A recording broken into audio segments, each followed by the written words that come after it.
Structural confrontation between Xi Jinping and Trump, a fight to the death. Hello, friends, and welcome to this episode of Inside View on China. I am Lao Du. Now, both Trump and Xi Jinping adhere to the principle of competing based on strength, essentially survival of the fittest in a law of the jungle world. In their confrontation as two powerful figures, the consequences, I believe, will be unimaginable. Many friends in China have asked me whether the current economic downturn means we must endure 2 more years before improvement, and they complain about unsold properties and reminisce about the prices of the past. I consider such expectations impossible. What we are witnessing is that the competition in manufacturing between China and the United States is no longer about cooperation or win-win situations. It has evolved into a blunt zero-sum game, a life-and-death struggle. Under these circumstances, the only inevitable consequence is that China's exports will shrink rapidly, a vast number of factories will shut down, comparable to the massive bankruptcies that swept the nation in 1997, and large-scale unemployment will soon follow. Even a broader, all-encompassing social depression will emerge.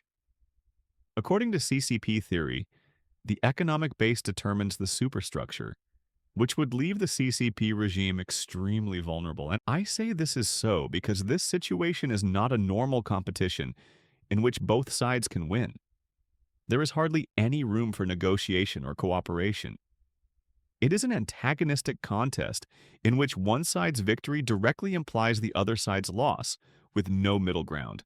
Looking at the recent policies from the United States, especially since Trump resumed office, it is clear that the U.S. government has explicitly set the goal of reviving domestic manufacturing while weakening China's manufacturing sector. They have even openly declared their intention to recapture production shares from other countries, particularly China, using a united strategy. Similarly, China regards these actions by the United States as a severe threat to its very survival and development.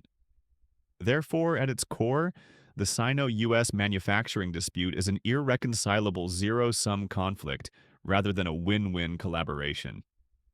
Today, I want to discuss in depth the structural confrontation underlying the current manufacturing competition between China and the US. The immediate consequence of such a structural confrontation is that China risks losing one of the world's largest markets, the United States. First, let me explain how the United States is taking action. We have observed that from the previous Trump administration onward, the U.S. has waged a full-scale trade war, attempting to force manufacturing to return home by imposing tariffs. With the Biden administration in power, this strategy of bringing manufacturing back has not subsided. On the contrary, it has become even more systematic.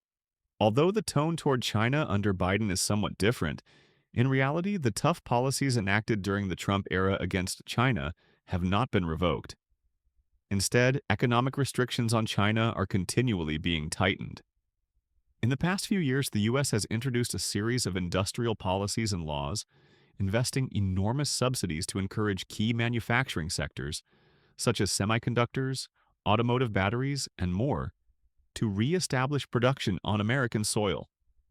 This includes major initiatives like the CHIPS and Science Act, which has invested over $50 billion to support domestic semiconductor factories and R&D, and the Inflation Reduction Act, which provides significant tax incentives for production in electric vehicles and clean energy sectors within the U.S. After Trump returned to power, he repeatedly imposed tariffs on Chinese goods, and China has reciprocated accordingly. Trump's objective is to bring manufacturing back to the United States, while Xi Jinping's aim is to preserve China's manufacturing base. In this situation, neither side can afford a loss.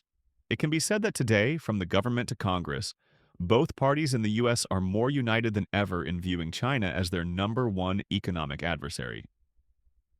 To ensure the security of its domestic industries, the United States is even willing to partially decouple its economy from China, and in the future, a complete decoupling may be possible.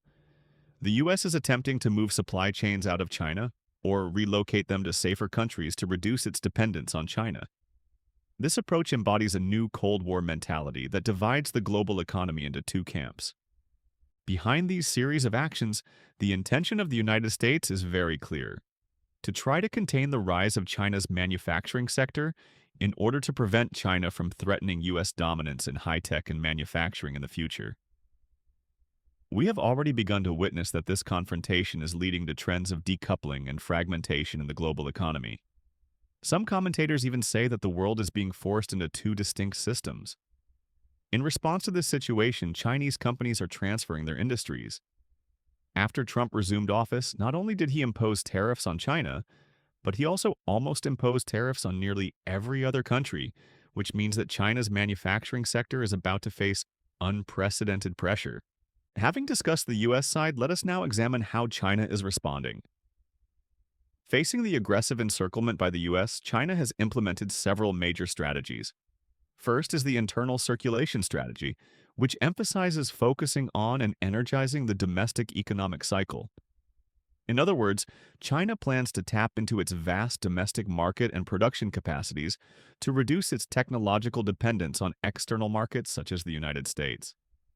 In recent years, China's top leaders have continuously spoken about the dual circulation strategy, with domestic circulation serving as the main component.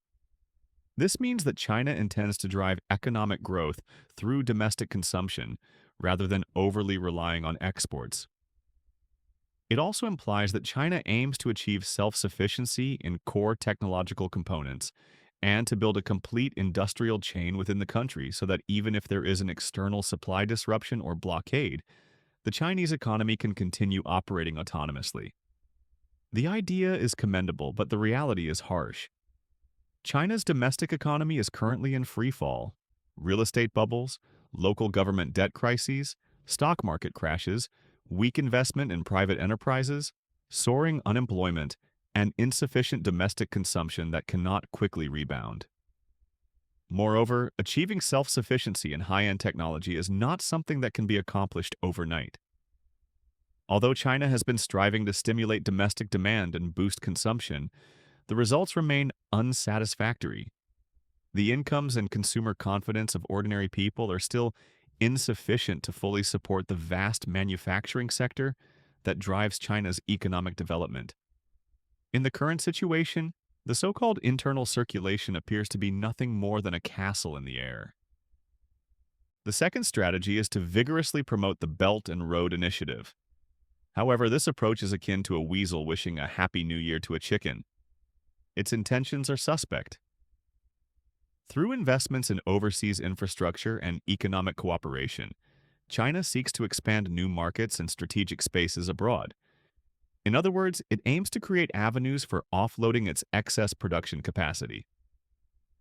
China has invested heavily in high-speed railways, highways, ports, and power stations in Asia, Africa, and Latin America, hoping that as these countries' economies develop, they will need more Chinese products and remain friendly toward China. The grand plan is to build a China-led trans-Eurasian trade network, providing an outlet for Chinese goods and capital. Official media have dubbed it the Project of the Century. However, over nearly 10 years, we have seen that the Belt and Road Initiative has encountered many difficulties. Some recipient countries have become heavily indebted, some projects have been terminated due to local political changes, and many projects have repeatedly suffered from quality issues, which has led to widespread mistrust of China. Reports indicate that in recent years, China's lending for the Belt and Road has sharply decreased, and many projects have stalled. The impact of the COVID-19 pandemic and China's own economic slowdown have further tightened the funds available for overseas investments. While some partner countries are heavily indebted and projects remain unfinished, casting a shadow over the initiative's prospects.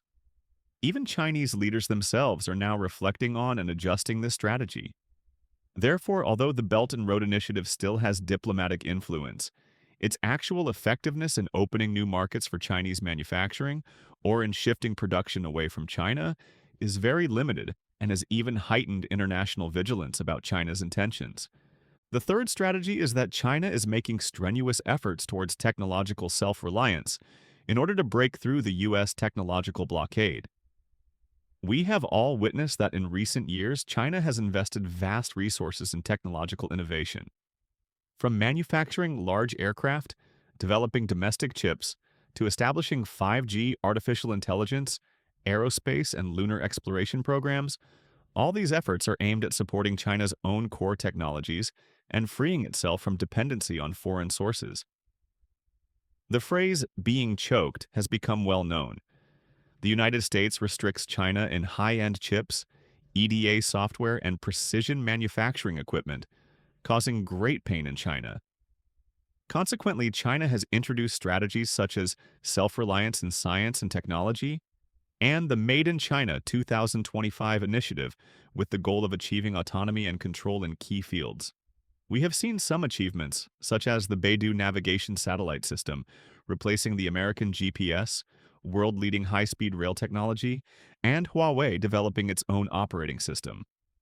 However, it is also widely understood that this so-called self-reliance is often just imitation, a case of copying or even outright theft.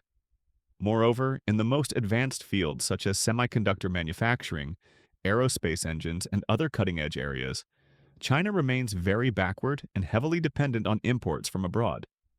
The United States, in cooperation with other Western countries, tightly guards these critical technologies. High-end lithography machines and top-notch chips are simply out of reach. No matter how much money China invests, it will not be able to produce completely substitute products in the short term. Under these circumstances, the path to technological self-reliance is destined to be long and arduous. In the short term, China must find ways to circumvent the blockade, such as obtaining technology through third parties or developing alternative solutions. Overall, in the technological competition with the United States, China remains constrained.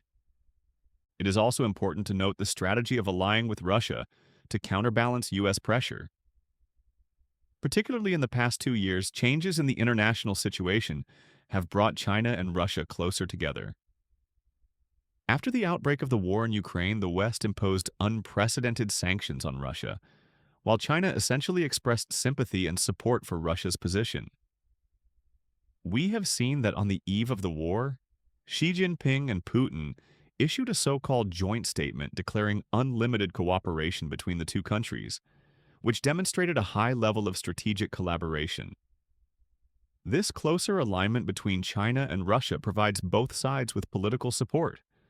China needs a heavyweight partner like Russia to help confront the US-led Western camp, while Russia needs China as an economic partner to help alleviate the pressure from sanctions, for example by purchasing its oil and natural gas supplies or high-tech parts that it cannot obtain under sanctions.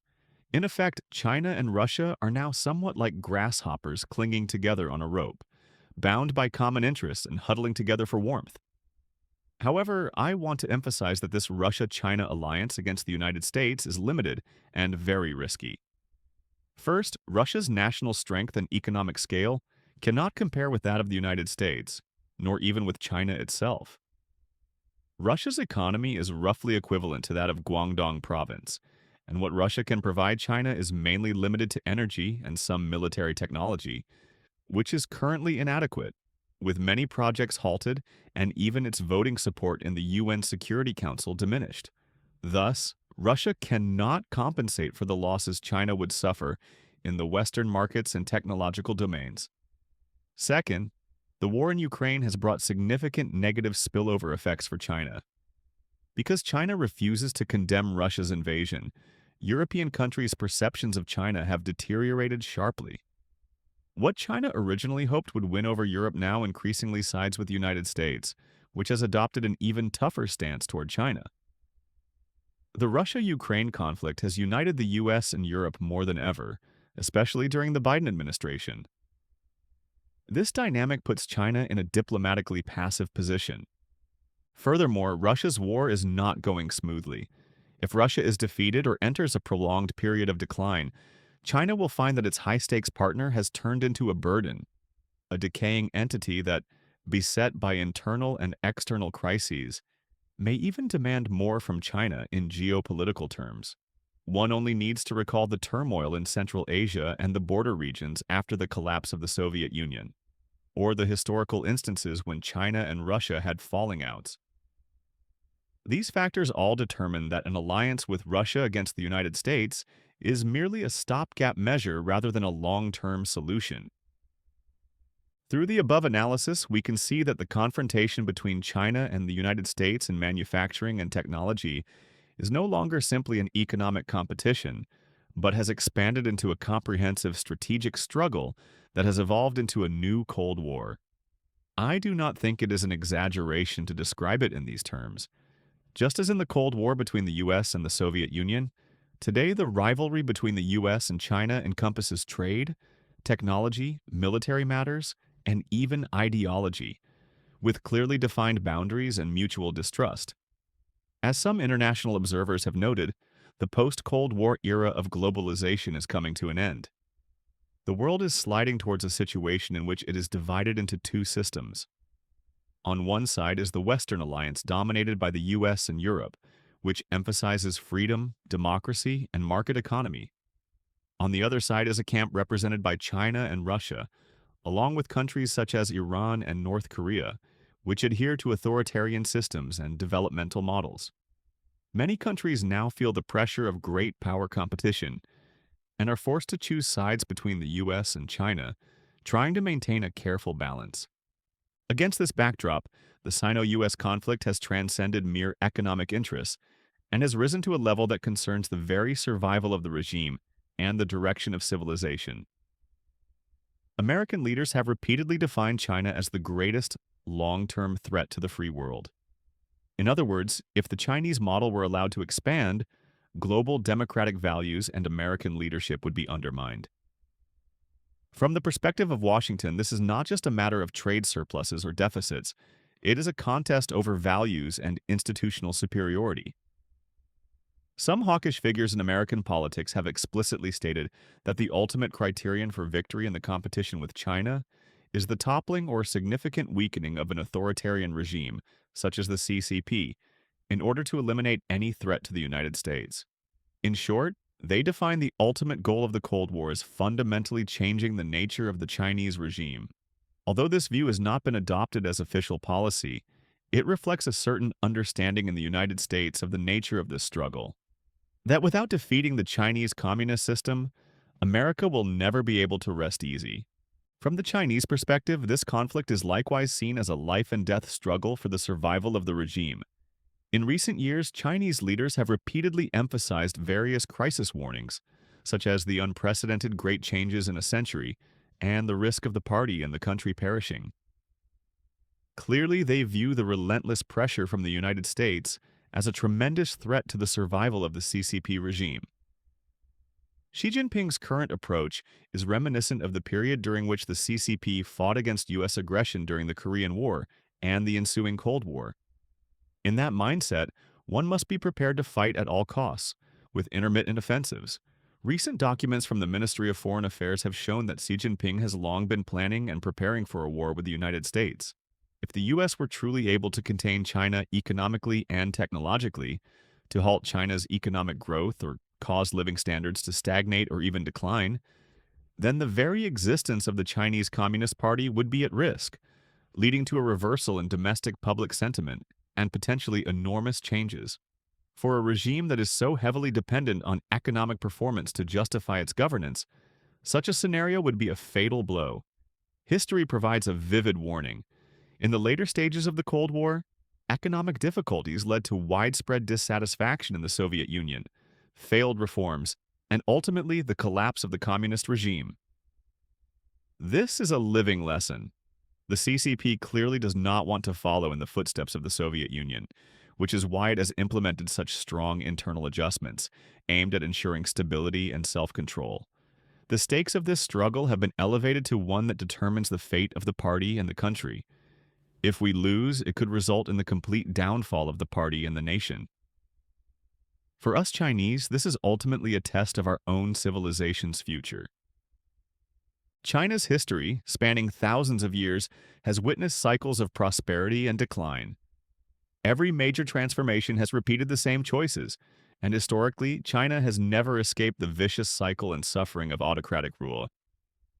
Although in modern times we have experienced attempts to end imperial rule by establishing a republic, the Communist Party's seizure of power, reform, and opening up in an effort to reintegrate into the new world, and now the restoration witnessed in the Xi Jinping era, it can be said that almost every major choice China has made has been wrong. Except for reform and opening up, every other path has favored imperial autocracy rather than the interests of the general populace. Now, the conflict between China and the United States continues as both sides adhere to a highly centralized, autocratic development model, a model that is diametrically opposed to democratic freedom. Under enormous pressure, they are forced to adjust, moving towards a direction that conforms to universal human values, or to transition onto a path of democracy and freedom. This not only depends on the outcome of international struggles, but also on the future internal consensus within Chinese society. In the 21st century, in the age of information, Chinese people should awaken. Without our own awakening, I believe no one can save us. Currently, whether it is the Beijing authorities or those in Washington, both sides in the Sino-US conflict display a tough and arrogant stance. Xi Jinping frequently asserts institutional confidence, declaring that the nation is strong and unafraid of sanctions, while Trump proclaims America first and make America great again, insisting that the U.S. will win. Behind these seemingly confident postures at their core is the blind pride of power politics. If a regime refuses to listen to different opinions, denies any of its own shortcomings, blames all problems on external enemies, and continuously tightens internal control while adopting a confrontational stance externally, history tells us that such a path is extremely dangerous. It may momentarily appear powerful, but in reality, it is accumulating a crisis. The Manchu dynasty once practiced isolationism and arrogance, only to suffer unprecedented humiliation and a national crisis under the might of Western ships and cannons. If China continues along the old path of arrogance combined with authoritarianism, it may ultimately face a similar fate. Some may ask, what can we ordinary people do? My answer is spread the truth. The CCP's primary tool for governance is not its army or police, but propaganda. Their means of controlling thoughts is lying, of shaping ideology through falsehoods to make people willing to serve as slaves. When official media boast about how the United States is containing us, when they claim that we will eventually break through the blockade, even when they are telling lies, we must calmly analyze the risks and costs behind them. What I am trying to do today is to unravel this grand topic and share our observations and thoughts with you. If you find these analyses reasonable, please do not keep them to yourself. Discuss and share them with your family and friends, and help spread the truth in different perspectives so that more Chinese can understand the other side of the story. In an environment where information is easily manipulated, the truth itself is extremely precious, indeed invaluable. Spreading the truth and sharing independent thought is the greatest contribution that every clear-minded citizen can make. Refuse to be brainwashed and become an independent, free person. Perhaps our individual power is minuscule and cannot change the fate of the nation.